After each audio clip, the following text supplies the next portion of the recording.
Doctor Ramiro Aguilar, ex asambleísta. La verdad es que algunas personas consideraban o lo veían como una opción a la asamblea. Finalmente no fue así. Él no está de candidato, pero es importante su aporte como conocedor de la realidad política nacional. ¿Cómo está usted, doctor? ¿Nos escucha bien y nos ve bien? Les escucho y les veo perfecto. Buen día, Jimmy, Omar. Un saludo a todos. Doctor. Muchas gracias, doctor. Dígame, para comenzar, ¿alguna reflexión le deja a usted la alianza para muchos impensable por la diferencia importante que hay entre Lasso y Nebot? Esta unidad con miras a las próximas elecciones del Partido Social Cristiano y Creo para ir revisando los temas electorales. Miren, yo creo que esa alianza deja una lección. Y la lección es que la derecha, que puede tener diferencias, termina uniéndose en función de sus intereses y de sus afinidades. El progresismo, que tiene muchas cercanías, termina distanciándose por pequeños matices ideológicos. Y creo que eso es algo que hay que entender y hay que aprender, porque a una elección, cuando uno quiere ganar una elección, Jimmy y Omar, cuando uno quiere ganar una elección, la lógica de la política es sumar. Entonces, así, en frío le digo, sencillamente, objetivamente, Lasso, del 8% del cual no le movía a nadie, al cual estaba anclado completamente, después de la alianza con el Partido Social Cristiano, supongo yo que en este momento, al haber copado todo el espacio de la derecha, estará con una intención de voto de un 16% fácil. Y eso le hace competitivo para la segunda vuelta. No le garantiza estar en segunda vuelta, pero ya le hace competitivo algo que él no tenía ninguna competitividad con ese 8% inicial del cual no le movía a nadie. Esa es mi primera lectura, es decir, la derecha ubica intereses y se une en función de esos intereses. Lamentablemente el progresismo tiene muchas cosas en común, pero hay ciertos matices que constituyen barreras insalvables. ¿Cómo ve usted a Yacu Pérez, una candidatura apoyada por Pachacutic, no obstante, no del todo por la CONAIE? Y digo no del todo porque algunos que más o menos tenemos un criterio político relativamente formado, pensamos que en el camino van a ir confluyendo y van a ir encontrando su rumbo. ¿Cómo ve usted a Pachacutic con su candidato Pérez? Mire, yo creo que Yacu Pérez, al que le hace el favor siendo candidato es a Lasso y a la derecha, porque obviamente el flujo de votos de donde saldrán aquellos que tenga Yacu Pérez será del progresismo o del movimiento indígena, pero no alcanza para que se posicione, no alcanza para llegar a tener una posición en segunda vuelta, porque aunque la CONAIE tenga una posición, digamos que ambigua frente al tema, se vayan las bases, regresen las bases. La CONAIE siempre ha sido ambigua en política, a la final termina acomodándose en función de sus intereses, es muy pragmática. La CONAIE es en política tan pragmática como la derecha. ¿Sí? Funciona con sus intereses. Entonces, sí, yo coincido con usted, Jimmy, a lo largo del camino, si ven que Yacu va cuajando, probablemente se suban en el tren, pero es muy difícil que Yacu cuaje, y es muy difícil que cuaje porque además ha llenado todo este escenario previo a su candidatura de una polémica innecesaria. Y otra cosa que los políticos sabemos es que la polémica no es buena cuando uno tiene que ir a una campaña electoral que va a ser además de extremadamente controversial y agresiva. Claro, y Arauz, que no se sabe si va a ir con Correa, aun cuando vaya a ser evidentemente el candidato de Correa. ¿Cómo lo ve usted hoy?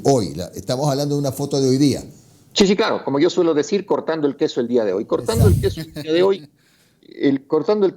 día de hoy, yo creo que Arauz sigue anclado a su 21% del correísmo duro, del correísmo fuerte.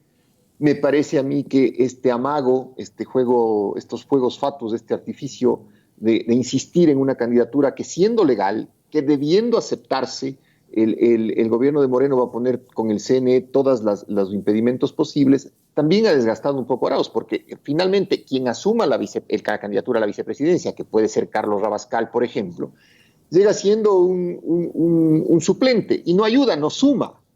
Cuando, le repito, Jimmy, en política hay que sumar, no hay que sacar de la banca del propio equipo para ir a la fórmula grande. En todo caso, en mi opinión, Arauz sigue siendo el mejor candidato. Arauz tiene un plan de gobierno claro, creo que el progresismo ofrece al país una serie de alternativas claras, reales, específicas, pero, en política también hay que desarrollar empatía, hay que desarrollar carisma. Entonces vamos a ver si Arauz tiene esa química con el electorado que le permita subir de ese 21% en el cual él está sentado cómodamente porque es el correísmo puro y duro. Doctor, ¿cómo está? Buenos días, le saludo a Manuel. Oiga, usted sabe que le dicen el oráculo de Twitter. Por ahí usted lanzó un trino diciendo, a ver, mijines, yo veo en segunda vuelta Arauz contra Isidro Romero. ¿Todavía se mantiene ese trino? Totalmente, y le voy a explicar por qué. Ayer me decían, oye, deja de andar diciendo que eres brujo en el Twitter, porque a veces te sale y la gente va a comenzar a pedirte consultas sentimentales, amorosas. Bueno, a ver, entonces me dijeron, bájale un poco eso y explica que es un poco de observación. Entonces ahora voy a explicar por qué desarrollo la idea de Romero, más allá del tema del oráculo. A ver, Romero tiene un partido político como Avanza, que lo estructuró Ramiro González y que lo estructuró bajo el mismo esquema de la izquierda democrática, es decir, es un partido que tiene una estructura. Se plantó. A ver, esperemos un ratito que se nos cayó la señal. Sí, hay que volver a llamar. Vamos a volver a llamar y por más oráculo igual se le cae la señal. Ahora sí, dijo que tiene un partido como Avanza que lo dejó estructurado Ramiro González. Hasta ahí llegamos. Correcto. Entonces González le estructura el partido con el esquema de la vieja izquierda democrática, entonces inyectándole los recursos necesarios de Avanza, y Romero los tiene, se va a activar parroquial, cantonal, provincialmente. Segundo, Romero no ha metido bronca, no ha estado estos años en el conflicto político, es una persona que puede captar ese voto que dejó suelto Noboa, Álvaro, en eso del empresario, de la persona que hace dinero, del que no se ha comprometido en política, que no insulta, no ha insultado ni a los correístas, ni ha insultado a la derecha, ha sido duro con Moreno como no puede ser ningún, como todos debemos ser, porque además es un incompetente y un traidor, y eso ha dicho Isidro Romero. Entonces Romero pone en el imaginario del electorado el empresario exitoso, no comprometido en política, no embarrado ni con el pasado político, tiene una ventaja y es haber sido un dirigente exitoso del Barcelona en, digamos, la mejor época del Barcelona, y el Barcelona es un fenómeno social en el Ecuador, aparte de un equipo de fútbol. Y adicionalmente a eso, Lasso sigue siendo antipático. Entonces, cuando la derecha logre consolidar ya con asesores políticos, con campañas políticas, con mensajes, me parece a mí que la derecha irá decantándose por el candidato que crece, que va a ser Romero, y no por el candidato estancado al 16%. Les acabo de decir que Lasso pasó del 8 al 16. Sí, claro, y él hace competitivo para segunda vuelta. Pero si es que no crece, es decir, si las encuestas le dicen que no va a pasar de ese 16%, le aseguro que los electores de derecha terminarán decantándose por Romero. Y claro, Romero puede ofrecer una alternativa al 60% del electorado nacional que no es ideologizado, como un candidato fresco, menos conflictivo, que puede tomar las riendas del país. Entonces, ¿usted cree, doctor, perdónenme la interrupción, que si hay un outsider, que es la palabra de moda en las elecciones, ese es Romero? Sin duda, sin duda. ¿Y lo ven en segunda vuelta Romero o no?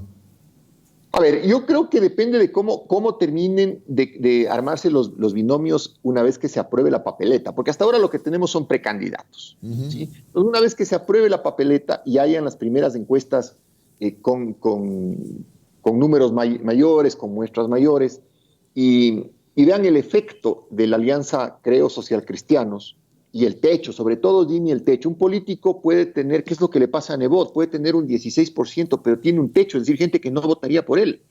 Y obviamente Lasso va a cargar con todo el peso de haber sido cogobierno con Moreno y haber sido corresponsable de estos 4 años terroríficos.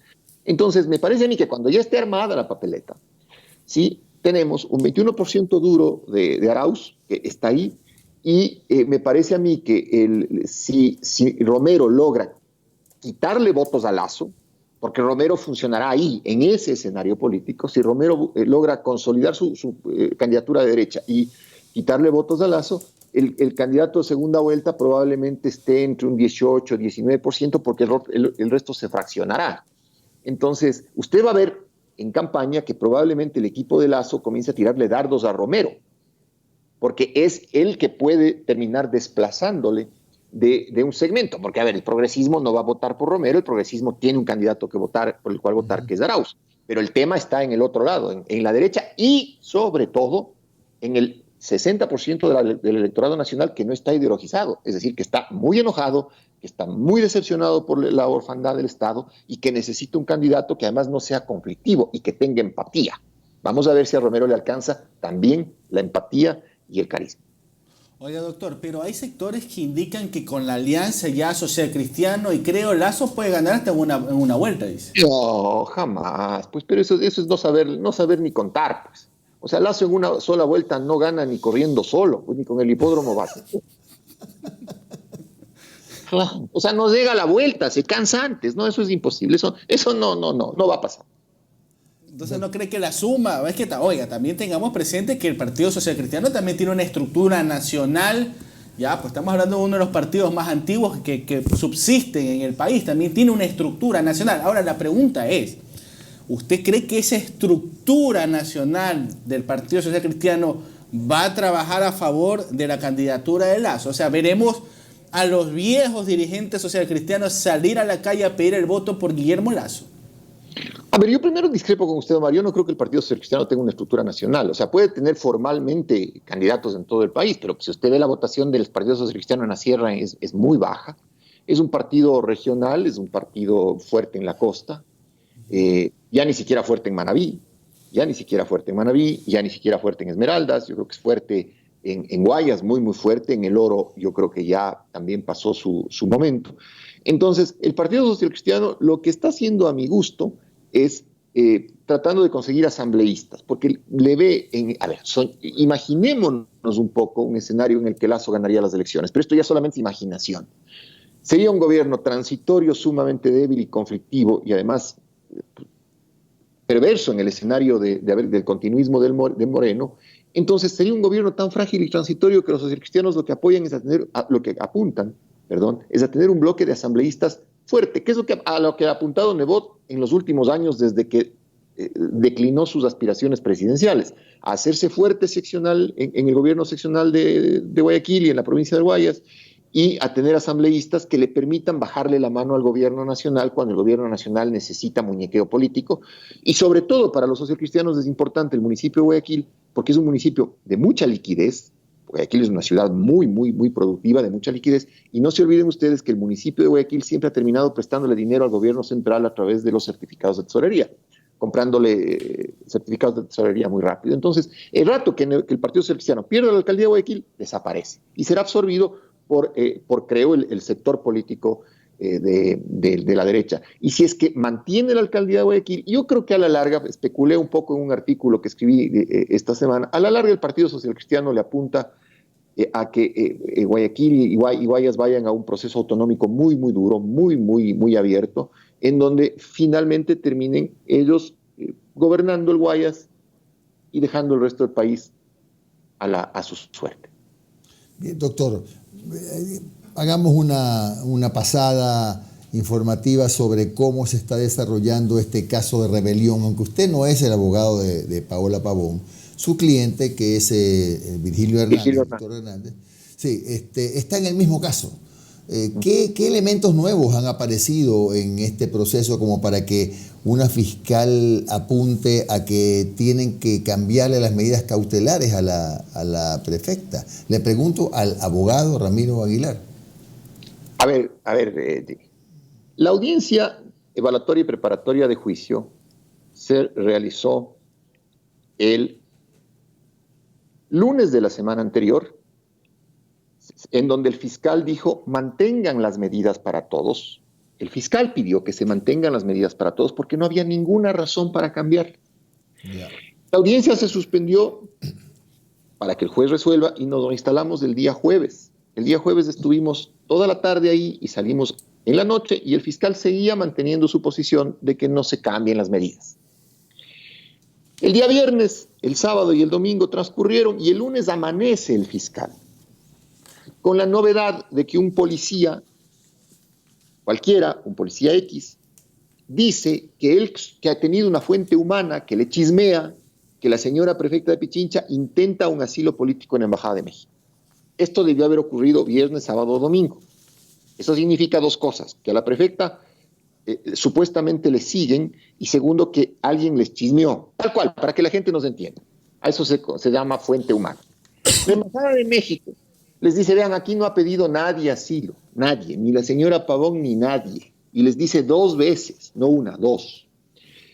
Entonces uno se pregunta, dice, a ver, ¿qué pasó por la mente del fiscal? ¿Qué idea atravesó su mente para que entre viernes, sábado y domingo la señora Pavón, que no se ha acercado a la Embajada de México, que no ha tenido ningún contacto con la Embajada de México, dé una razón para que le sustituyan las medidas? Y otra cosa, Jimmy, la ley es clara. A una persona le deben cambiar la medida, es decir, ponerle prisión preventiva, solo cuando ha incumplido la medida. Y la señora Pavón ha ido religiosamente a presentarse ante la autoridad y tiene grillete. La ley no dice que a usted le van a cambiar la medida porque usted suponga, piense, crea, sueñe, añore que cambie su situación. Es objetiva. ¿Usted cumplió o no cumplió la medida? A mí esto de la señora Pavón realmente me suena a chanchullo. O sea, esta actitud del fiscal de viernes, sábado y domingo, de pedir la audiencia, que cambie, realmente me suena a chanchullo. Ahora, la naturaleza del chanchullo ya no la sé. Pero objetivamente, en derecho, no veo ninguna razón para que a la señora Pavón le cambien la medida de grillete y de presentarse a la autoridad por prisión preventiva. Ninguna razón. Me parece a mí que eso ya es irracional. Tan irracional que entra en la categoría del chanchullo. Ahora, la naturaleza del chanchullo la desconozco. El fondo es el que no conoce. Bueno, gracias, doctor. Vea que se está jugando usted su condición de oráculo con esta apuesta que ha hecho, no esta apuesta, ¿no? Pero con este comentario, este vaticinio de Isidro Romero, ¿ah? Está jugando. Sí, bueno, sí, claro, me estoy jugando, pero si sale, voy a tener que ponerme literalmente un consultorio de lector del futuro. La Guga ya la del panecillo. Gracias, doctor, muy amable. Gracias, doctor. A ustedes, muy amables. Un lindo viernes. Hasta luego.